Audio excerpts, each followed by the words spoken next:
Նապոլեոն Հիլ Մտածիր և հարստացիր։ Գլուխ երկրորդ Ցանկություն բոլոր նվաճումների շրջադարձային կետը։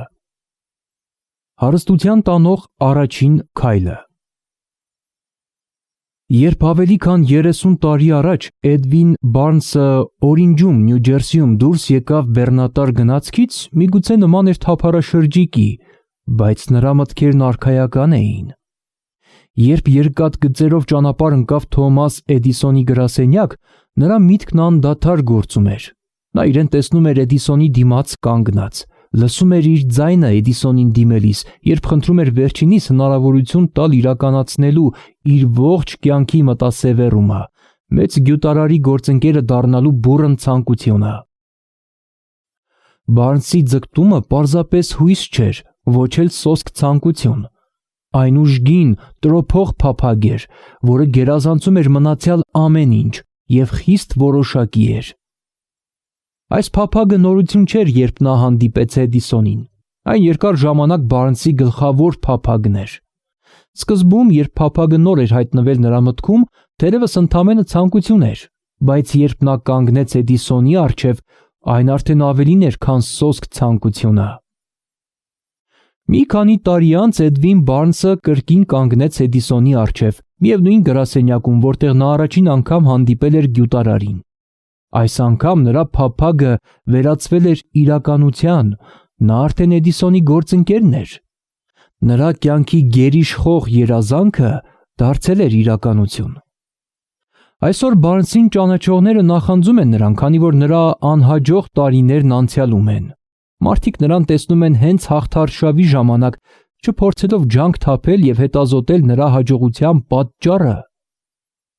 Բարնսը հաջողության հասավ, քանի որ ընտրեց մի որոշակի նպատակ, որին հասնելու համար ներդրեց իր ողջ էներգիան, կամքի ուժը, ջանքերը, ամեն ինչ։ Նա Էդիսոնի գործընկերը չդարձավ նրա մոտ գալու առաջին օրը։ Սկսելով կատարել ամենաչնչին աշխատանքը, նա բավարարվեց, քանի որ այն հնարավորություն էր տալիս ևս մեկ քայլով մոտենալու իր փայփայած նպատակին։ 5 տարի անցավ, մինչև որ ստեղծվեց այն հարմար առիթը, որին նա երկար ժամանակ սպասել էր։ Այդ տարիների ընթացքում նա չի ունեցել իր փափագին հասնելու հույսի ոչ մի նշույլ, չի ստացել ոչ մի խոստում։ Բոլորի համար Բարնսը ոչ այլ ինչ էր, քան Էդիսոնի բիզնեսի անիվի ատամներից մեկը, բայց իր մտքում աշխատանքի ընդունվելու առաջին իսկ օրից նա ամեն վայրկյան Էդիսոնի գործընկերն էր։ Սա որոշակի փափագի ուժի ակնառու օրինակ է։ Բարնսը հասավ իր նպատակին, քանի որ աշխարհում ամեն ինչից շատ ցանկանում էր դառնալ պարոն Էդիսոնի գործընկերը։ Նա այդ նպատակին հասնելու համար ծրագիր էր կազմել և իր հետևից այրեց բոլոր կամուրջները։ Նա հավատարիմ մնաց իր փափագին, մինչև որ այն դարձավ իր կյանքի գլխավոր մտասևեռումը և վերջապես իրականություն։ Երբ գնում էր Օրինջ, նա չէր մտածում կփորձեմ Էդիսոնին համոզել ինձ որևէ աշխատանք տալ, այլ ես կհանդիպեմ Էդիսոնին ու նրան փաստի առաջ կկանգնեցնեմ, որ եկել եմ իր հետ աշխատելու։ Նա չէր մտածում մի քանի ամիս կաշխատեմ ու եթե բան չստացվի կհեռանամ ու կանցնեմ մեկ ուրիշ աշխատանքի, այլ ես կսկսեմ աշխատել, կանեմ ինչ որ Էդիսոնն ինձ ասի և այդ ընթացքում կանեմ ամեն ինչ դառնալու նրա գործընկերը։ Նա չէր մտածում կաշխատեմ ձեռքիցս բաց չթողնել այլ հնարավորություն, եթե չհասնեմ իմ ուզածին Էդիսոնի կազմակերպությունում, այլ աշխարհում ես միայն մեկ բան եմ ուզում որոշակիորեն ունենալ՝ լինել Թոմաս Էդիսոնի գործընկերը։ Ես իմ հետևից կայրեմ բոլոր կամուրջները և ռիսկի կենթարկեմ իմ ողջ ապագան, միայն թե կարողանամ հասնել ուզածիս։ Բարնսն իր համար նահանջի տեղ չէր թողել։ Նա պիտի կամ հաղթեր, կամ զոհվեր։ Ահա և Բարնսի հաջողության ողջ պատմությունը։ Շատ տարիներ առաջ մի ականավոր զորահրամանատար հայտնվել էր այնպիսի իրավիճակում, որ անհրաժեշտ էր վճիռ կայացնել, որով պայմանավորված կլիներ իր հաջողությունը մարտի դաշտում։ Նա պատրաստվում էր զորք ուղարկելու իրեն թվով գերազանցող հզոր հակառակորդի դեմ։ Իր զինվորներին լցնելով նավերը, նա լողաց դեպի հակառակորդի երկիր։ նավից դուրս բերեց զինվորներին և ռազմամթերքը, այնուհետև հրամայեց այրել իրեն բերող նավերը։ Ճակատամարտից առաջ նա դիմեց իր զինվորներին ասելով. «Ահա տեսնում եք, որ մեր նավերը բոցերի մեջ են։ Դա նշանակում է, որ մենք չենք կարող այս ափերից հեռանալ, եթե չհաղթենք։ Ուրիշ ելք չունենք, կամ պիտի հաղթենք, կամ զոհվենք»։ Եվ նրանք հաղթեցին։ Ամեն ոք, ով հաղթում է ցանկացած նախաձեռնության մեջ, պետք է պատրաստ լինի այրելու իր նավերը և փակելու նահանջի բոլոր ուղիները։ Միայն այսպես վարվելով կարող ես պահպանել այն հոգեվիճակը, որը հայտնի է որպես հաղթելու բուռն ցանկություն, այնքան կարևոր հաջողության հասնելու համար։ Չիկագոյում տեղի ունեցած հրդեհի հաջորդ առավոտյան մի խումբ առևտրականներ կանգնած էին Սթեյթ փողոցում և նայում էին իրենց խանութների ծխացող ավերակներին։ Նրանք ժողով արեցին, որպեսզի խորհրդակցեն վերաշինել խանութները, թե հեռանալ Չիկագոյից և գործը սկսել երկրի մի ավելի խոստումնալից մասում։ Բոլորը որոշեցին հեռանալ քաղաքից, բացի մեկից։ Վերջինս մատնացույց արեց իր խանութի մնացորդները և ասաց. «Պարոնայք, այս նույն վայրում ես կկառուցեմ աշխարհի ամենամեծ խանութը, փույթ չէ, թե քանի անգամ այն կարող է այրվել»։ Սա ավելի քան 50 տարի առաջ էր։ Խանութը կառուցվեց և այսօր էլ վեր է խոյանում որպես հոգեվիճակի հզորության հուշարձան, հայտնի որպես բուռն ցանկություն։ Մարշալ Ֆիլդի համար ավելի հեշտ կլիներ իր ընկերների օրինակին հետևելը։ Երբ ներկան ծանր է, իսկ ապագան մռայլ, մարդիկ կանգ են առնում և որոշում են գնալ այնտեղ, որտեղ վիճակն ավելի դյուրին է թվում։ Ուշադրություն դարձրու այն տարբերությանը, որ ցայտուն երևում է Մարշալ Ֆիլդի և մյուս առևտրականների միջև։ Դա նույն հատկանիշն է, որը տարբերում է Էդվին Բարնսին Էդիսոնի կազմակերպությունում աշխատող հազարավոր այլ երիտասարդներից։ Միևնույն տարբերությունն է, որ գործնականում զանազանում է հաջողության հասնողներին անհաջողակներից։ Յուրաքանչյուր ոք, ով հասնում է այն տարիքին, երբ հասկանում է դրամի իմաստը, ցանկանում է այն ձեռք բերել։ Միայն ցանկանալը դրամ չի բերի։ Փափագել հարստություն մոլեգին կերպով, որ այն դառնա մտասևեռում, այնուհետև ծրագրել դրան հասնելու որոշակի ուղիներ և միջոցներ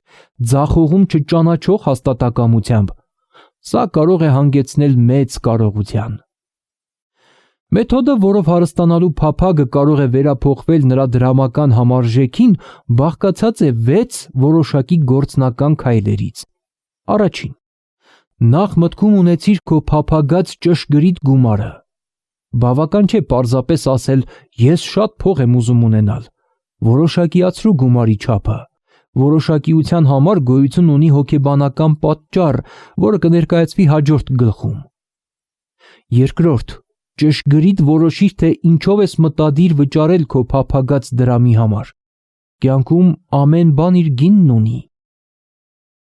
Երրորդ.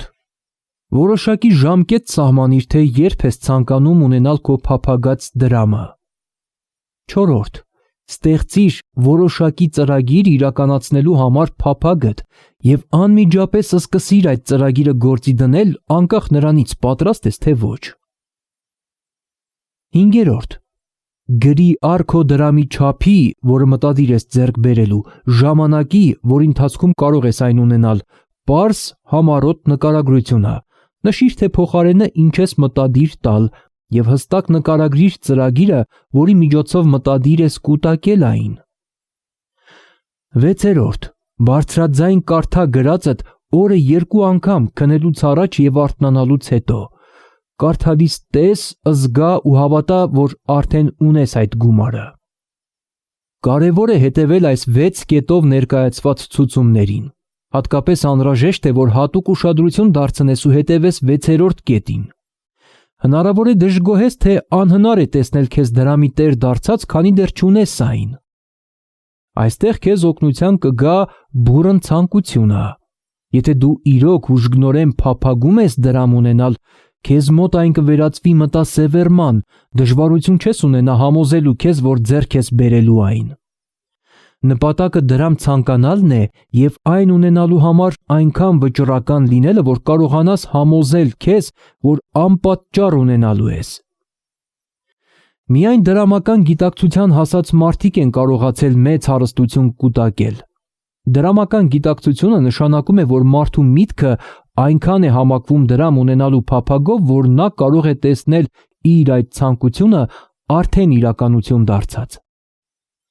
Նախաձեռնությունից զուրկ մարդկանց, որոնք վարժված չեն մարդկային մտքի գործող սկզբունքներին, նման ցուցումները ոչ գործնական կթվան։ Բոլոր նրանց, ովքեր համոզված չեն նշված 6 կետերի ճշմարտացիության մեջ, օգտակար կլինի իմանալ, որ այս տեղեկատվության աղբյուրը Էնդրյու Քարնեգին է, որը համեստորեն սկսելով իր պողպատի գործարանի սովորական բանվորի գործունեությունը, կարողացել է հասնել նրան, որ այս սկզբունքները նրա առջև բացեն $1 միլիոնից ավելի կարողության դռները։ Օգտակար կլինի նաև իմանալ, որ այստեղ հանձնարարված 6 կետերը մանրակրկիտ ուսումնասիրել է հանգուցյալ Թոմաս Էդիսոնը, որն իր հավանության կնիքն է դրել դրանց վրա, որպես ոչ միայն դրամ կուտակելու, այլև ցանկացած այլ որոշակի նպատակի հասնելու անհրաժեշտ քայլերի։ Այս քայլերը կատարելը չի պահանջում ծանր աշխատանք, ոչ էլ զոհողություն, մարդուն չի դարձնում ծիծաղելի կամ դյուրահավատ։ Դրանք կիրառելու համար մեծ կրթվածություն չի պահանջվում, սակայն այս 6 քայլի հաջող կիրառման համար պահանջվում է բավարար երևակայություն, կարողանալու համար տեսնել կամ ըմբռնել, որ դրամ կուտակելը չի կարելի թողնել պատահականության, հաջողության կամ բախտի քմահաճույքին։ Մարդը պետք է գիտակցի, որ նրանք, ովքեր մեծ կարողություն են կուտակել, նախ որոշ չափով երազել են, հույս են ունեցել, ցանկացել, փափագել եւ ծրագրել են, մինչեւ որ դրամ են ձեռք բերել։ Այժմ դու նաև պիտի լավ իմանաս, որ երբեք չես կարող մեծ հարստություն կուտակել, եթե չաշխատես ինքդ քեզ վրա դրամ ունենալու կրքոտ փափագով եւ իսկապես չհավատաս, որ կունենաս այն։ Դու պիտի նաև լավ իմանաս, որ քաղաքակրթության արշալույսից մինչև հիմա յուրաքանչյուր մեծ առաջնորդ երազող է եղել։ Քրիստոնեությունն այսօր աշխարհի մեծագույն պոտենցիալ ուժն է,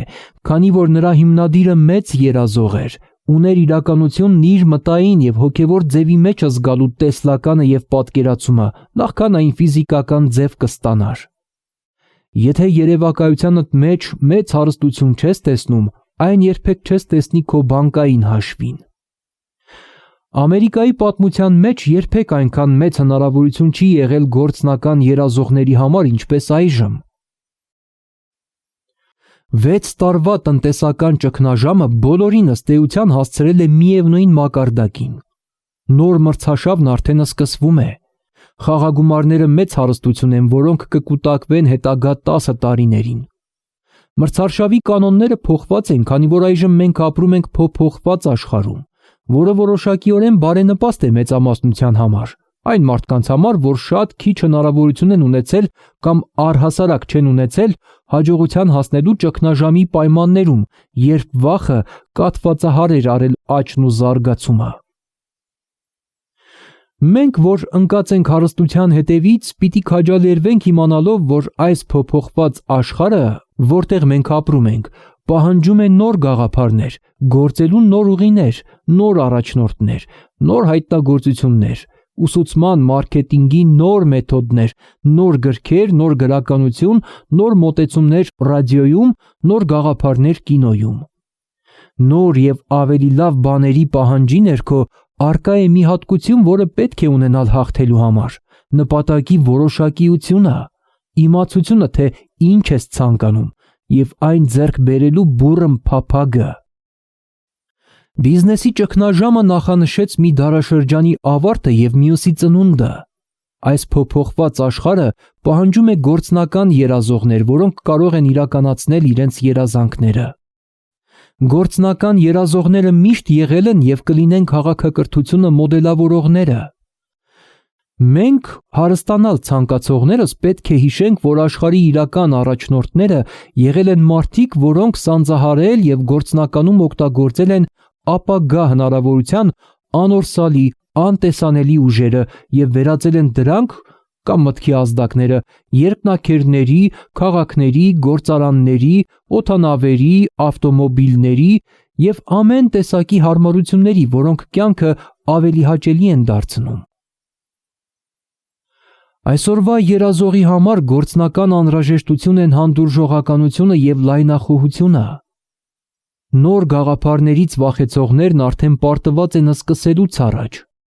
Ռահվիրաների համար ներկա պահից ավելի նպաստավոր ժամանակ չի եղել։ Ճիշտ է, այլևս չկա նվաճելու ենթակա վայրի արևմուտք, սակայն գոյություն ունի ընդարձակ, գործարար, ֆինանսական և արդյունաբերական աշխարհ, որը պետք է նորովի վերափոխել և տանել ավելի լավ ճանապարհով։ Հարստության քո բաժնի ձեռքբերումը ծրագրելիս ոչինչ չպետք է ազդի քո երազանքի վրա։ Այս փոփոխված աշխարհում մեծ խաղագումարներ շահելու համար պետք է ունենալ անցյալի մեծ ռահվիրաների ոգին, որոնց երազանքները քաղաքակրթությանը տվել են ամեն բան, որ արժեք ունի, ոգի, որ կենսական ուժի աղբյուր է դարձել մեր երկրի, քո, իմ հնարավորությունների համար զարգացնելու և վաճառքի հանելու մեր տաղանդը։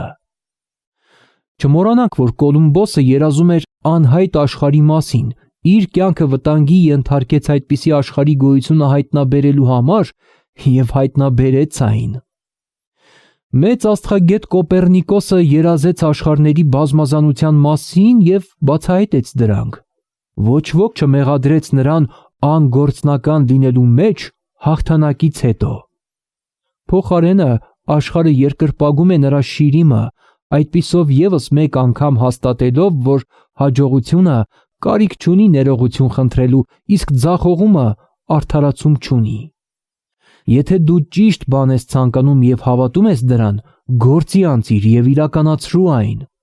Գործի դիր քո երազանքները և ուշադրություն մի դարձրու, թե մարդիկ ինչ կասեն, եթե հանդիպես ժամանակավոր պարտության, քանի որ մարդիկ թերևս չգիտեն, որ ամեն մի ձախողում համապատասխան հաջողության սերմեր է բերում իր հետ։ Աղքատ և անուսում Հենրի Ֆորդը, երազելով առանց ձի կարգի մասին, սկսեց աշխատել իր ունեցած գործիքներով առանց սպասելու, որ իրեն հնարավորություն կընձեռվի, և հիմա նրա երազանքի վկայությունը տարածվել է աշխարհով մեկ։ Ֆորդը շատ ավելի մեծ քանակով մեքենաներ է արտադրել, քան որևէ մեկն աշխարհում, քանի որ նա չի վախեցել իր երազանքներին նեցուկ լինելուց։ Թոմաս Էդիսոնը երազում էր էլեկտրականությամբ աշխատող լամպի մասին։ Նա տեղն ու տեղը սկսեց իրագործել իր երազանքը և չնայած ավելի քան 10,000 ձախողումներին, հավատարիմ մնաց իր երազանքին, մինչև որ նյութականացրեց այն։ Գործնական երազողները չեն նահանջում։ Ուելանը երազում էր սիգարի խանութների ցանցի մասին։ Նա իր երազանքը վերածեց գործողության և այժմ United Cigar Stores-ը գրավել է Ամերիկայի լավագույն անկյունները։ Լինքոլնը երազում էր սևամորթ ստրուկների ազատության մասին և սկսեց գործել իր երազանքն իրականացնելու համար, սակայն ցավոք չհասցրեց տեսնել, որ Ամերիկայի հյուսիսն ու հարավը միավորելու իր երազանքը իրականություն է դարձել։ Ռայթ եղբայրները երազում էին ստեղծել այնպիսի մեքենա, որը կթռչեր օդում։ Հիմա նրանց կուռ երազանքի արդյունքները կարելի է տեսնել ամբողջ աշխարհում։ Մարկոնին երազում էր օդում առկա անորսալի ազդանշանները կառավարելու մասին։ Այն, որ նա իզուր չէր երազում, այսօր վկայում են աշխարհում ամենուրեք գործող ռադիոն և ռադիոհաղորդակցության կապը։ Ավելին, Մարկոնիի երազանքը նույն հարթության վրա դրեց ամենահամեստ խրճիթը և ամենից վեհաշուկ առանձնատունը։ Այն աշխարհի բոլոր ժողովուրդներին դրկից դարձրեց, Միացյալ Նահանգների նախագահին միջոց ընձեռեց խոսելու ողջ Ամերիկայի ժողովրդի հետ միևնույն ժամանակ և կարճ ժամկետում։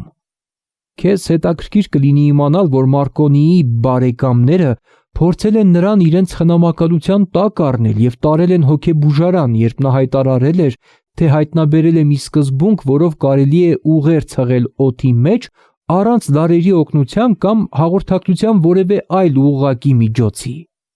Մեր օրերում երազողներին ավելի լավ են վերաբերվում։ Աշխարհն սկսեց ընտելանալ նոր հայտնագործություններին։ Ավելի ճիշտ, սկսեց պատրաստակամորեն խրախուսել նրանց, ովքեր նոր գաղափարներ են տալիս աշխարհին։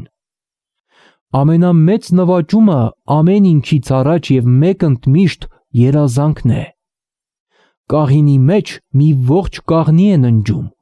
Թռչունը սպասում է ձվի մեջ և հոգու բարձրագույն տեսիլքի մեջ աչալուրջ հրեշտակն է շարժվում։ Երազանքները իրականության ծիլերն են։ Արթնացեք, ոտքի ելեք և բարձրաձայնեք ձեր մասին, աշխարհի երազողներ։ Հիմա ձեր աստղն է շողում։ Աշխարհի ճգնաժամը ձեզ տալիս է այն հնարավորությունը, որին դուք էիք սպասում։ Այն մարդկանց սովորեցնում է համեստություն, հանդուրժողականություն և լայնախոհություն։ Աշխարհը լեցուն է առատ հնարավորություններով, որոնց մասին անցյալի երազողները տեղյակ չէին։ Ապրելու և գործելու բուռն ցանկությունը այն սկզբնակետն է, որտեղից երազողը պիտի սկսի։ Երազանքները չեն ծնվում անտարբերությունից, ծուլությունից կամ փառասիրության պակասից։ Աշխարհը այլևս չի ծաղրում երազողներին, չի անվանում նրանց ոչ գործնական։ Եթե չես հավատում,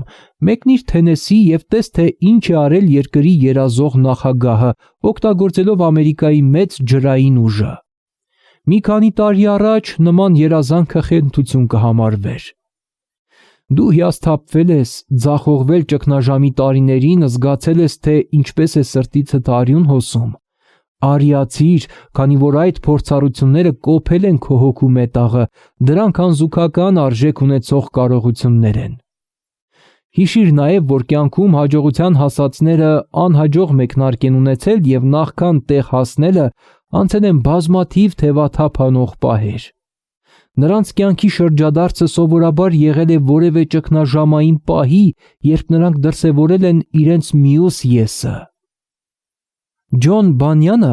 «Ուխտավորի ուղևորությունը» անգլալեզու գրականության լավագույն գործերից մեկը գրեց կրոնական համոզմունքների համար բանտարկվելուց և դաժանորեն պատժվելուց հետո։ Օ. Հենրին հայտնաբերեց իր ուղեղում ննջող հանճարը, երբ նրան մեծ դժբախտություն պատահեց և բանտ նստեց Կոլամբուսում։ Դժբախտության միջոցով հարկադրված լինելով ճանաչել իր մյուս եսը և օգտագործել իր երևակայությունը, նա իրեն բացահայտեց որպես հրաշալի գրողի, թշվառ հանցագործի և մերժվածի փոխարեն։ Կյանքի ուղիները տարօրինակ են և բազմազան, ու ավելի տարօրինակ են բարձրագույն գիտակցության ուղիները, որտեղ մարդիկ երբեմն ստիպված են լինում հաղթահարել ամեն տեսակի պատիժ, մինչև կհայտնաբերեն սեփական ուղեղը և սեփական կարողությունները երևակայության միջոցով օգտակար գաղափարներ ստեղծելու համար։ Էդիսոնը աշխարհի մեծագույն գյուտարարը և գիտնականը, թափառական հեռագրիչ էր։ Նա բազմիցս ձախողվել է, մինչև որ վերջապես բացահայտել է իր ուղեղում ննջող հանճարին։ Չարլզ Դիքենսը իր գործունեությունն սկսել է կոշիկի քսուկի տուփերի վրա պիտակ փակցնելով։ Առաջին սիրո ողբերգությունը թափանցել էր նրա հոգու խորքը, դարձնելով նրան աշխարհի մեծագույն գրողներից մեկը։ Այդ ողբերգությունը ծնունդ տվեց նախ Դեյվիդ Քոփերֆիլդին, ապա ուրիշ ստեղծագործությունների, որոնք այս աշխարհն ավելի հարուստ և ավելի լավը դարձրին նրա գրքերի ընթերցողների համար։ Հիասթափությունները սիրային գործերում տղամարդկանց մեծ մասամբ նետում են հարբեցողության գիրկը, իսկ կանանց տանում դեպի անկում, որովհետև մարդկանց մեծ մասը երբեք չի սովորում իր ամենաուժեղ ապրումները կառուցողական բնույթի երազանքների վերածելու արվեստը։ Հելեն Քելլերը ծնվելուց հետո խլացել է, համրացել և կուրացել։ Չնայած իր մեծ դժբախտությանը, նրա անունը հավիտյան մնացել է մեծերի պատմության մեջ։ Նրա ողջ կյանքը վկայում է, որ ոչ ոք երբևէ չի կարող պարտված լինել, քանի դեռ պարտությունը չի ընդունել որպես իրականություն։ Ռոբերտ Բըրնսը անգրագետ գյուղացի մի տղա էր, աղքատության դրոշմով։ Նա ընդամենը հարբեցող կարող էր դառնալ։ Աշխարհը նրա գոյությամբ շատ ավելի լավը դարձավ, քանի որ նա բանաստեղծական հանդերձանքով մատուցեց իր գեղեցիկ մտքերը, այդպիսով հանելով փուշը և փոխարենը վարդ տնկելով։ Բուքեր Վաշինգտոնը ծնվել էր ստրկության մեջ անլիարժեք ռասայի և մաշկի գույնի պատճառով։ Քանի որ հանդուրժող էր, մշտապես և ամեն հարցի շուրջ լայնախոհ էր և երազող, նա իր հետքը թողեց ողջ սևամորթ ռասայի վրա։ Բեթհովենը խուլ էր, Միլթոնը կույր, սակայն նրանց անունները հավիտյան կապրեն, քանի որ նրանք երազել են և իրենց երազները կազմակերպված մտքերի վերածել։ Մինչև հաջորդ գլխին անցնելը մտքումդ նորից վարիր հույսի, հավատի, արիության և հանդուրժողականության կրակը։ Եթե դու ունես այս հոգեվիճակը և ներկայացված սկզբունքների գործնական իմացությունը, քեզ անհրաժեշտ մնացած ամեն ինչը կստանաս, երբ պատրաստ լինես դրան։ Էմերսոնն այս միտքն արտահայտել է հետևյալ կերպ. քեզ վերաբերող ամեն առած, ասացվածք կամ գիրք անշուշտ քեզ միշտ օգնության կհասնեն ու հանգստություն կբերեն իրենց ուղղակի կամ անուղղակի նշանակությամբ։ Ամեն մի ընկեր, ում դու կցանկանաս քո մեծ և քնքուշ հոգով, իր գիրկը կառնի քեզ։ Մի բան է ցանկանալը, մեկ այլ բան պատրաստ լինել ստանալու այն։ Ոչ ոք պատրաստ չի կարող լինել ինչ-որ բան ստանալու, մինչև չհավատա, որ կարող է ստանալ այն։ Հոգեվիճակը պիտի լինի հավատը, ոչ թե սոսկ հույսը կամ ցանկությունը։ Լայնախոհությունը բնորոշ է հավատին։ Հավատը, արիությունը և համոզմունքը չեն ոգեշնչում սահմանափակ միտքը։ Հիշիր, կյանքում բարձրանալու, առատություն և բարգավաճում պահանջելու համար ավելի շատ ջանք չի պահանջվում, քան թշվառության և աղքատության հետ հաշտվելու համար։ Մի բանաստեղծ իրավացիորեն հաստատել է այս տիեզերական ճշմարտությունը հետևյալ տողերում. մի գրոշի գործարք կյանքի հետ կնքեցի, կյանքից ավելին երբեք չստացա, բայց երբ իմ խղճուկ գումարը հաշվեցի, ես այդ երեկո այսպես միտք արեցի. ինչ է այս կյանքը, միայն մի գործատու, տալիս է ճիշտ այն, ինչ որ խնդրեցիր։ Երբ վարձդ մի անգամ սահմանում ես դու, ստիպված ես կրել այն, ինչ պահանջեցիր։ Միշտ սոսկ ծառայի վճար եմ ես ստացել, որ այս շատ հասարակ բանը հասկանամ։ Ես կյանքից ուզած իմ վարձն եմ լոկ ստացել, որ վճարել է կյանքը ինձ պատրաստակամ։ Ցանկությունը խորամանկում է մայր բնությանը։ Ցանկանում եմ որպես այս գլխի հարմարագույն հանգուցալուծում ներկայացնել իմ իմացած ամենաանսովոր մարդկանցից մեկին։ Առաջին անգամ նրան հանդիպել եմ 25 տարի առաջ, նրա ծննդից մի քանի րոպե անց։ Նա աշխարհ եկավ առանց ականջների, և երբ բժշկին ստիպեցին կարծիք հայտնել, նա խոստովանեց, որ երեխան կարող է ողջ կյանքում խուլ ու համր լինել։ Ես վիճարկեցի բժշկի կարծիքը, դրա իրավունքն ունեի, քանի որ երեխայի հայրն էի։ Ես նույնպես որոշում կայացրի և կարծիք կազմեցի, բայց դա արեցի լուռ իմ սրտի խորքում։ Որոշեցի, որ իմ որդին խոսելու և լսելու է։ Բնությունը կարող է ինձ երեխա պարգևել առանց ականջների, բայց նա չի կարող ինձ պարտադրել ընդունել դժբախտությունը որպես իրականություն։ Հոգուս խորքում գիտեի, որ իմ որդին խոսելու և լսելու է։ Ինչպե՞ս։ Ես համոզված էի, որ դրա համար մի միջոց կլինի ու գիտեի, որ գտնելու եմ այն։ Հիշում եմ անմահ Էմերսոնի խոսքերը. դեպքերի ողջ ընթացքը մեզ սովորեցնում է հավատալ, մենք միայն պիտի ենթարկվենք, մեզ բոլորիս ուղղորդում են և խոնարհ ականջ դնելով մենք կլսենք ճիշտ խոսքը։ Ճիշտ խոսքը, փափագը,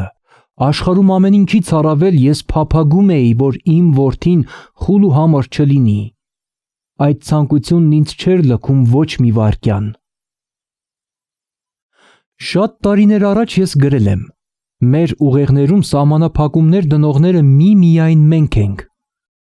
Որդուս ծնվելուց հետո առաջին անգամ ես հետաքրքրվեցի, թե արդյոք ճշմարիտ է այս վկայությունը։ Իմ առջև պառկած է մի նորածին առանց լսողական բնական ապարատի։ Նույնիսկ եթե կարողանա լսել և խոսել, նա ակնհայտորեն արատավոր է։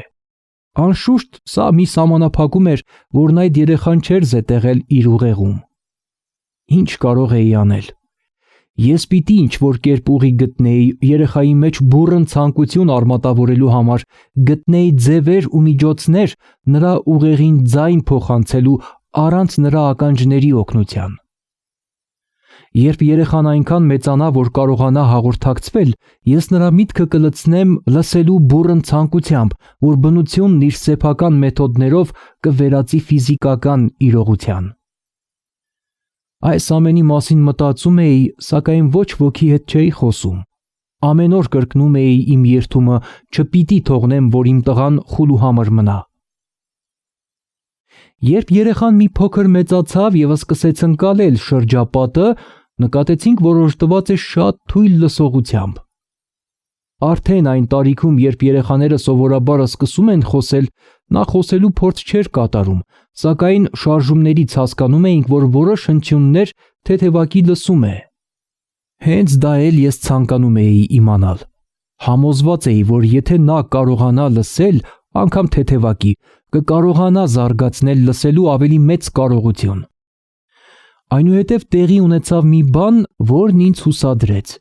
Այն հայտնվեց բոլորովին անսպասելիորեն։ Մենք գնեցինք Վիկտրոլա նվագարկիչ։ Երբ երեխան առաջին անգամ երաժշտություն լսեց, էքստազի մեջ ընկավ եւ արագ յուրացրեց գործիքը։ Շուտով սկսեց իր նախընտրությունը ցույց տալ որոշ ձայնասկավառակների հանդեպ, որոնց մեջ էր երկար է ճամփան մինչև Թիփերարի երգը։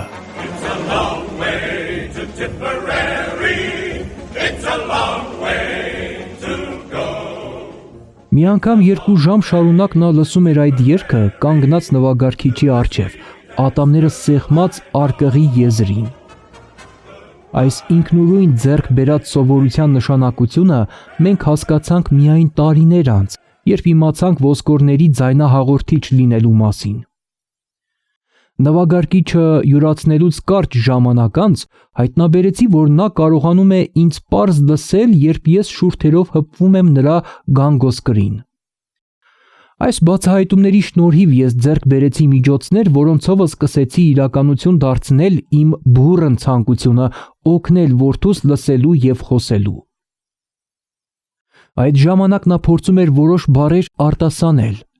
Հեռանկարը դեռևս քաջալերող չէր, բայց հավատով զորացած փափագը չի ընդունում անհնարին բառը։ Համոզվելով, որ նա որոշակիորեն լսում է իմ ձայնը, անմիջապես սկսեցի նրա մտքին փոխանցել լսելու եւ խոսելու ցանկությունը։ Շուտով հայտնաբերեցի, որ երեխային դուր են գալիս քնելուց առաջ կարդացվող հեքիաթները, այնպես որ սկսեցի եռանդուն կերպով հորինել պատմություններ, զարգացնելու համար նրա ինքնավստահությունը, երևակայությունը, լսելու եւ լիարժեք անձ լինելու նրա ուժգին ցանկությունը։ Մի պատմություն կար, որը ես ամեն անգամ նրան պատմում էի, տալով դրան նոր եւ դրամատիկ երանգավորումներ։ Ես ծրագրել էի երեխայի ուղեղում արմատավորել, որ նրա արատը ոչ թե խանգարիչ հանգամանք է, այլ մեծ առավելություն։ Չնայած որ իմ ուսումնասիրած բոլոր փիլիսոփայական տեսությունները նշում են, որ ամեն անհաջողության մեջ առկա են համարժեք հաջողության ծիլեր, պիտի խոստովանեմ, որ ես դույզն ինչ գաղափար չունեի, թե ինչպես այդ դժբախտությունը երբևէ կարող է առավելություն դառնալ։ Այդուհանդերձ ես շարունակում էի այդ փիլիսոփայությունը ներհյուսել քնելուց առաջվա պատմություններին, հույս ունենալով, որ ժամանակը կգա եւ տղաս կկարողանա գտնել մի միջոց, որով իր արատը կծառայեցնի որևէ օգտակար նպատակի։ Ողջախոհությունն ինձ հստակ ասում էր, որ գոյություն չունի ականջների եւ լսողական բնական ապարատի բացակայությանը համարժեք փոխհատուցում։ Սակայն հավատով զորացված փափագը մի կողմ էր նետում ողջախոհությունը եւ ինձ ոգեշնչում էր շարունակել։ Տարիների հեռավորությունից վերլուծելով այս փորձառությունը, տեսնում եմ, որ մեզ հասած ցնցող արդյունքների համար պարտական ենք իմ հանդեպ որդուս ունեցած հավատին։ Ինչ ասում էի նրան, նա հարցեր չէր տալիս։ Ես նրան համոզեցի, որ ինքը որոշակի առավելություն ուներ իր ավագ եղբորից, ինչն արտահայտվելու է տարբեր ձևերով։ Օրինակ, դպրոցում ուսուցիչները կտեսնեն, որ նա ականջներ չունի եւ այդ պատճառով նրան կվերաբերվեն հատուկ ուշադրությամբ եւ անսովոր բարությամբ։ Այդպես էլ եղավ։ Նրա մայրը գնում էր ուսուցիչների մոտ եւ խնդրում ավելի ուշադիր լինել երեխայի հանդեպ։ Ես տղայից նաև համոզեցի, որ երբ այնքան մեծանա, որ կարողանա թերթ վաճառել, նրա ավագ եղբայրն արդեն լրագրավաճառ էր, նա մեծ առավելություն կունենա իր եղբորից, քանի որ մարդիկ նրան ավելի կվճարեն, տեսնելով, որ ինքը մի լուսավոր, գործնական տղա է, չնայած որ ականջներ չունի։ Մենք նկատում էինք, որ երեխայի լսողությունն աստիճանաբար լավանում է։ Ավելին, ամենափոքր նշույլ անգամ չկար, որ նա կամաչի իր արատից։ Երբ մոտ 7 տարեկան էր, մենք առաջին վկայությունը ստացանք, որ նրա միտքը շահագործելու մեր մեթոդը անարդյունք չի անցել։ Մի քանի ամիս շարունակ նա թույլտվություն էր խնդրում թերթ վաճառելու, սակայն մայրը չէր համաձայնվում, վախենալով, որ մենակ փողոցում երեխային խլությունը անպաշտպան կդարձնի։ Ի վերջո տղան որոշեց ինքնուրույն գործել։ Մի օր, երբ տանը մենակ էր մնացել սպասավորների հետ, բարձրացել էր խոհանոցի պատուհանին և դուրս ծլկել։ Նա պարտքով 6 սենտ էր վերցրել հարևան կոշկակարից, լրագրեր էր գնել, վաճառել, նորից էր գնել և այդպես շարունակել մինչև երեկո։ Ապա հաշվել էր իր մոտի գումարը և պարտքով վերցված 6 սենտը իր բանկիրին վերադարձնելուց հետո տեսել էր, որ մոտը մնացել է 42 սենտ մաքուր եկամուտ։ Երբ այդ երեկո մենք տուն եկանք, տեսանք, որ նա արդեն քնած էր ափի մեջ ամուր սեղմած վաստակած գումարը։ Մայրը բացեց ափը, վերցրեց դրամը և արտասվեց։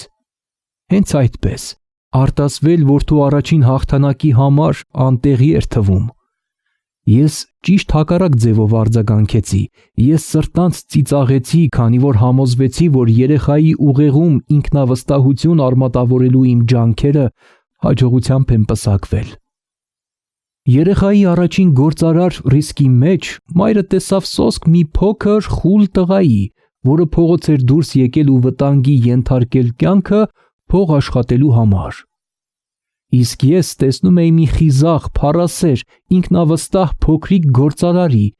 որի վստահությունը սեփական անձի հանդեպ աճել է 100%, քանի որ նա սեփական նախաձեռնությամբ գործ է սկսել ու հաջողության հասել։ Նրա կատարածն ինձ դուր եկավ, քանի որ վստահ էի, որ նա հնարամտություն է ցուցաբերել, ինչը ողջ կյանքում կուղեկցի նրան։ Այդպես էլ եղավ, երբ նրա ավագ եղբայրը մի բան էր ուզում, պառկում էր հատակին, ոտքերը թափահարում օդում, ճչալով ուզում էր այդ բանը և ստանում էր։ Երբ փոքրիկ խուլ տղան էր մի բան ուզում, նա փող աշխատելու ծրագիր էր կազմում, հետո ինքնուրույն ձեռք էր բերում այն, նա մինչև հիմա այդպես է վարվում։ Իմ որդին իրապես ինձ սովորեցրեց, որ ֆիզիկական արատները կարելի է աստիճանների վերածել, որով մարդ կարող է բարձրանալ դեպի որոշակի արժանի նպատակ, եթե դրանք չեն ընկալվում որպես խոչընդոտ կամ օգտագործվում որպես արդարացում։ Փոքրիկ խուլ տղան գնաց նախակրթարան, դպրոց և քոլեջ, ի վիճակի չլինելով լսելու ուսուցիչներին, եթե միայն վերջիններս մոտիկից չէին բղավում։ Նա չհաճախեց խուլերի դպրոց։ Մենք նրան թույլ չտվեցինք սովորել խուլ ու համրերի լեզուն։ Մենք որոշեցինք, որ նա ապրի նորմալ կյանքով և շփվի նորմալ երեխաների հետ։ Եվ հաստատ պահեցինք մեր որոշումը, չնայած այդ պատճառով բազմաթիվ թեժ վիճաբանություններ ունեցանք դպրոցի ղեկավարության հետ։ Դպրոցում նա փորձեց գործածել մի էլեկտրական լսասարք, բայց ապարդյուն, քանի որ ինչպես Չիկագոյից դոկտոր Գորդոն Վիլսոնն էր բացահայտել մեր 6-ամյա տղայի գլխի մի մասի վիրահատությունից հետո, բնական լսողական ապարատի ոչ մի նշան չկար այնտեղ։ Քոլեջում սովորելու վերջին շաբաթվա ընթացքում, վիրահատությունից 18 տարի անց, կատարվեց մի բան, որը նրա կյանքի ամենակարևոր շրջադարձը եղավ։ Բոլորովին անսպասելի որդուս առաջարկեցին փորձել մեկ այլ էլեկտրական լսասարք։ Նա չէր շտապում կրելու այն, չցանկանալով նախորդի պես հիասթափություն ապրել։ Ի վերջո վերցրեց սարքը և անփութորեն հարմարեցրեց գլխին, միացրեց մարտկոցը և ով հրաշք, ասես կախարդական փայտիկի օգնությամբ նորմալ լսելու նրա կյանքի երազանքը իրականություն դարձավ։ Կյանքում առաջին անգամ նա գործնականում լսեց այնպես, ինչպես նորմալ լսողություն ունեցող մարդը։ Աստված շարժվում է առեղծվածային ուղիներով ցույց տալու համար իր հրաշքները։ Սա Վիլյամ Քաուփերի 1773 թվականին գրված օրհներգի առաջին տողերն էին։ Չափազանց ուրախ փոփոխված աշխարհի համար, որ բացահայտեց իր լսասարքի շնորհիվ, նա շտապեց զանգահարելու մորը և հրաշալի լսեց նրա ձայնը։ Հաջորդ օրը կյանքում առաջին անգամ նա դասարանում հստակ լսեց ուսուցիչների ձայնը։ Մինչ այդ նա լսում էր միայն, երբ մոտ կանգնած գոռում էին։ Նա լսում էր ռադիոն, լսում էր ֆիլմերը, Կյանքում առաջին անգամ հանգիստ հաղորդակցվում էր մարդկանց հետ, առանց խնդրելու, որ բարձր խոսեն։ Նա իրապես հայտնվեց փոփոխված աշխարհի տիրույթում։ Մենք մերժեցինք ընդունել բնության սխալը և մեր հետևողական փափագով հարկադրեցինք նրան ուղղել այն հնարավոր միակ գործնական միջոցի կիրառմամբ։ Փափագը արդեն սկսել էր որոշ օգուտ տալ, բայց հաղթանակը դեռևս վերջնական չէր։ Տղան դեռ պիտի գտներ իր ֆիզիկական թերությունը համարժեք հարավելության վերածելու մի որոշակի և գործնական ուղի։ Դեռևս լիովին չգիտակցելով կատարվածի կարևորությունը, հնչյունների նոր աշխարհի հետ ծանոթության բերկրանքով արբաց, որդից նամակ գրեց լսասարքն արտադրողին, ոգևորությամբ նկարագրելով իր փորձառությունը։ Նրա գրվածքում, թերևս տողերի արանքում մի բան կար, որը պատճառ դարձավ, որ սարքն արտադրող ընկերությունը նրան հրավիրի Նյու Յորք։ Այնտեղ գործարանի գլխավոր ճարտարագետի հետ իր փոփոխված աշխարհի մասին զրույցի ընթացքում նրա մտքում առկայծեց մի գաղափար, մի ներշնչանք անվանեք, ինչպես կցանկանաք։ Դա նրա արատը առավելության վերածող մտքի այն ազդակն էր, որը հազարավոր անգամներ պետք է շահույթ բերեր դրամի և երջանկության տեսքով։ Այդ մտքի էությունը հետևյալն էր. նա կարող էր օգտակար լինել միլիոնավոր խուլերի, որոնք չեն օգտվում լսասարքից, եթե կարողանա պատմել նրանց իր փոփոխված աշխարհի պատմությունը։ Այդ պահին նա վճռեց իր կյանքի մնացած մասը նվիրել լսողության խնդիրներ ունեցողներին օգտակար ծառայություն մատուցելու գործին։ 1 ամիս շարունակ ակտիվ հետազոտություն կատարեց, վերլուծեց լսասարքն արտադրողի ողջ մարքեթինգային համակարգը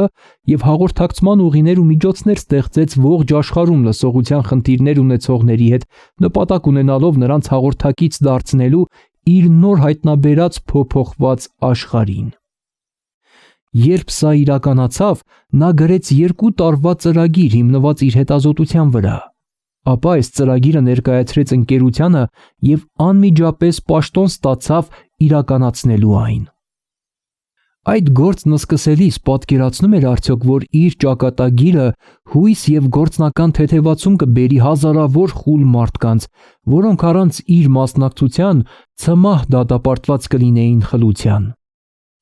Այդ ընկերությունում աշխատանքի անցնելուց կարճ ժամանակ անց նա ինձ հրավիրեց մասնակցելու իրենց կազմակերպած մի դասի, նպատակ ունենալով խուլուհամրերին լսել և խոսել սովորեցնել։ Երբեք չէի լսել ուսուցման նման մեթոդի մասին, այդ իսկ պատճառով այդ դասին գնացի որոշ կասկածանքով, բայց և հույս ունենալով, որ ժամանակ չեմ վատնի։ Այնինչ տեսա, ինձ տվեց մի մեծ տեսլական։ Ես տեսա, թե ինչ եմ կատարել որդուս մեջ ներարկելով ու վառ պահելով նորմալ լսելու փափագը։ Ես տեսա խուլուհամրերի, որոնց իրականում սովորեցնում էին լսել և խոսել, կիրառելով նույն մեթոդները, որոնք ես սկսել էի գործածել ավելի քան 20 տարի առաջ, փրկելու համար որդուս խուլուհամրությունից։ Այսպիսով, ճակատագրի անիվի մի տարօրինակ պտույտով որդուս Բլեերին և ինձ վիճակված էր օգնել շտկելու խուլուհամրությունը, քանի որ մենք, որքան գիտեմ, միակ ապրող մարդիկ ենք, որ որոշակիորեն փաստել ենք, որ այն հնարավոր է շտկել և նորմալ կյանք պարգևել այդ արատն ունեցողներին։ Դա արվել է մեկի համար, կարող է արվել նաև մյուսների համար։ Ես բնավ չէի կասկածում, որ եթե կինս և ես Բլեերի գիտակցությունն այդպես չձևավորեինք, նա ողջ կյանքում խուլուհամար կմնար։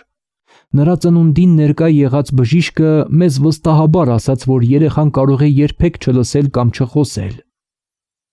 Այս տողերը գրվելուց մի քանի շաբաթ առաջ դոկտոր Իրվինգ Վուրհիսը, որ նման դեպքերի նշանավոր մասնագետ է,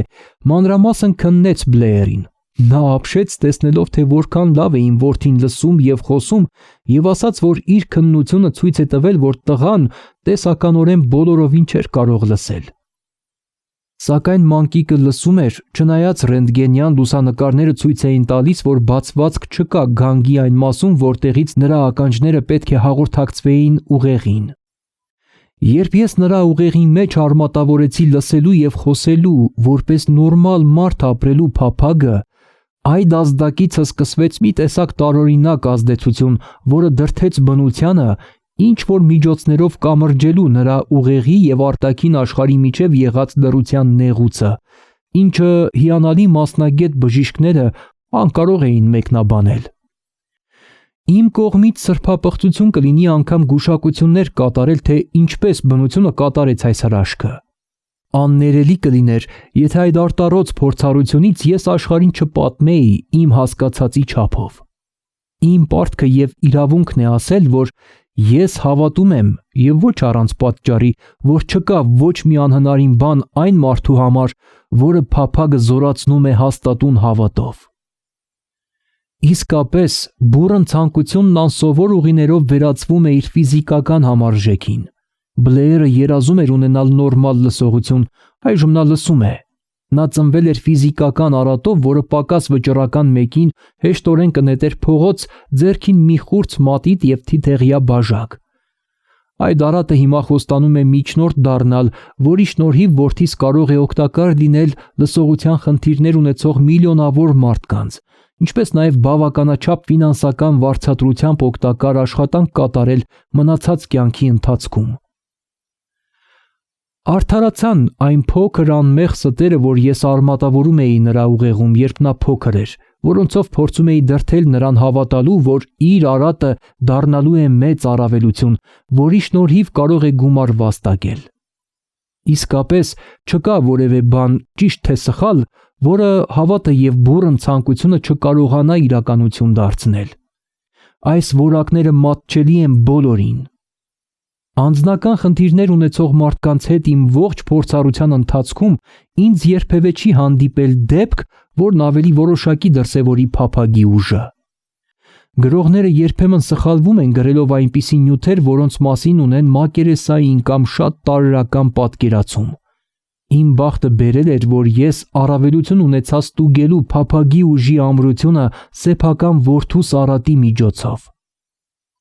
Թերևս նախասահմանված էր, որ փորձառությունը լիներ այնպես, ինչպես որ եղավ, քանի որ իսկապես ոչ ոք ավելի լավ պատրաստված չէր, քան որդիս, որպես օրինակ ծառայելու այն բանի, թե ինչ է կատարվում, երբ փափագը դառնում է քննության առարկա։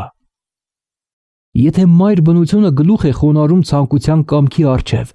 արդյոք տրամաբանական է, որ հասարակ մարդը կարող է պարտության մատնել բուռն ցանկությունը։ Տարօրինակ եւ աներևակայելի է մարդկային մտքի ուժը։ Մենք չենք հասկանում այն մեթոդը, որով միտքն օգտագործում է ամեն մի հանգամանք, ամեն մի անհատական ֆիզիկական հասանելի միջոց վերափոխելու փափագը իր նյութական համարժեքին։ Գիտությունը հավանաբար մի օր կբացահայտի այս գաղտնիքը։ Ես իմ որդու ուղեղի մեջ արմատավորել եմ լսելու եւ խոսելու փափագը, ինչպես ցանկացած նորմալ մարդ է լսում եւ խոսում։ Այդ փափագն այժմ ցանկություն է դարձել։ Ես նրա ուղեղի մեջ արմատավորեցի իր մեծագույն արատը, իր մեծագույն արժանիքը դարձնելու փափագը։ Այդ փափագն իրականություն դարձավ։ Գործողության ձևը, որով հասանք այս ցնցող արդյունքին, դժվար չէ նկարագրել։ Այն բաղկացած է 3 շատ որոշակի փաստերից։ Առաջին, ես հավատը միախառնեցի նորմալ լսելու փափագին եւ փոխանցեցի որդուս։ Երկրորդ, ես հաղորդեցի նրան իմ փափագը բոլոր հնարավոր միջոցներով, հաստատակամ շարունակական ջանքերով, տարիների ընթացքում։ Երրորդ, նա հավատաց ինձ։ Մինչ ես կավարտեի այս գլուխը, լուրերը հաղորդեցին տիկին Շուման Հայնքի մահվան մասին։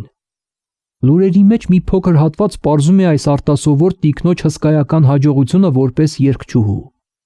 Ես կմեջբերեմ այդ հատվածը, քանի որ նրա հաջողության բանալին ոչ այլ ինչ է, եթե ոչ փափագը։ Իր կարիերայի սկզբում տիկին Շուման Հայնքը այցելել է Վիեննայի արքայական օպերայի տնօրենին ունկնդրության համար, բայց վերջինս նրան չի լսել։ Մի հայացք ձգելով երկչոտ եւ վատ հագնված աղջկա վրա, նա անքաղաքավարի կերպով բացականչել է. «Քո այս դեմքով ու արտաքինով դու չես կարող օպերայում հաջողություն ունենալ, սիրելի փոքրիկս, հրաժարվիր այդ մտքից, գնա մի կարի մեքենա գնիր եւ աշխատիր, դու երբեք երգչուհի չես դառնա»։ Երբեկը շատ երկար ժամանակ է։ Վիեննայի արքայական օպերայի տնօրենը շատ բան գիտեր երգեցողության տեխնիկայի մասին, բայց քիչ բան ցանկության ուժի մասին, երբ այն հասնում է մտասևեռման։ Եթե նա շատ բան իմանար այդ ուժի մասին, չէր շտապի հանճարին դատելու առանց նրան որևէ հնարավորություն տալու։ Մի քանի տարի առաջ իմ գործընկերներից մեկը հիվանդացավ։ Նրա վիճակը գնալով վատացավ և նա հիվանդանոց պառկեց։ Երբ նրան տանում էին վիրահատարան, մի հայացք գցեցի նրա վրա ու զարմացա նրա նիհար և հյուծված տեսքի վրա։ Բժիշկն ինձ զգուշացրեց, որ ողջ մնալու հույսը շատ քիչ է։ Սակայն դա բժշկի կարծիքն էր, ոչ հիվանդի։ Մինչ նրան կտանեին, նա թույլ շշնջաց. «Մի անհանգստացիր, շեֆ, մի քանի օրից ես դուրս կգամ»։ Բուժքույրը, որ ներկա էր խոսակցությանը, ինձ նայեց խղճահարությամբ։ Սակայն հիվանդը ողջ մնաց։ Երբ ամեն ինչ անցել էր, բժիշկն ասաց. «Նրան փրկեց իր ապրելու ցանկությունը, ուրիշ ոչինչ։ Նա ողջ չէր մնա, եթե հաշտվեր մահվան մտքի հետ»։ Ես հավատում եմ հավատով զորացած փափագի ուժին, քանի որ տեսել եմ, թե ինչպես է այդ ուժը մարդկանց ամենացածից հասցնում դեպի ուժի և հարստության բարձունքները, որ նա իր զոհերին փրկում է կործանումից, գործում է որպես միջոց, որով մարդիկ միևնույնն է, ոտքի են կանգնում հարյուրավոր տարբեր ձևերով ունեցած ձախողումներից հետո։ Տեսել եմ, որ այն իմ սեփական որդուն պարգևել է նորմալ, երջանիկ, հաջողակ կյանք, չնայած բնությունը նրան ստեղծել էր առանց ականջների։ Մարդ ինչպես կարող է տիրապետել փափագի ուժին։ Սրա պատասխանը տրված է գրքի այս և հաջորդ գլուխներում։ Այս ուղերձը աշխարհին հասնում է Ամերիկայի Միացյալ Նահանգների երբևէ ունեցած ամենաերկար ու թերևս ամենից աղետաբեր ճգնաժամից հետո։ Տրամաբանական է ենթադրել, որ այս ուղերձը կգրավի շատերի ուշադրությունը, որոնք վնաս են կրել ճգնաժամից, կորցրել են իրենց կարողությունը կամ պաշտոնը, նաև նրանց, ովքեր պիտի վերակազմակերպեն իրենց նախագծերը և վերականգնեն նախկին դիրքը։ Այս բոլորին ես ցանկանում եմ փոխանցել այն միտքը, որ բոլոր ձեռքբերումները, անկախ բնույթից կամ նպատակից, պետք է սկիզբ առնեն ուժգին, բուռն փափագից, ինչ որ որոշակի բանի հասնելու համար։ Մտային քիմիայի ինչ որ անսովոր և զորավոր սկզբունքով, որը բնությունը երբեք չի բացահայտել, ուժեղ ցանկության գրգիռի մեջ ներհյուսվում է ինչ որ բան, որը չի ճանաչում անհնար է բառը և չի ընդունում այնպիսի իրողություն, ինչպիսին ձախողումն է։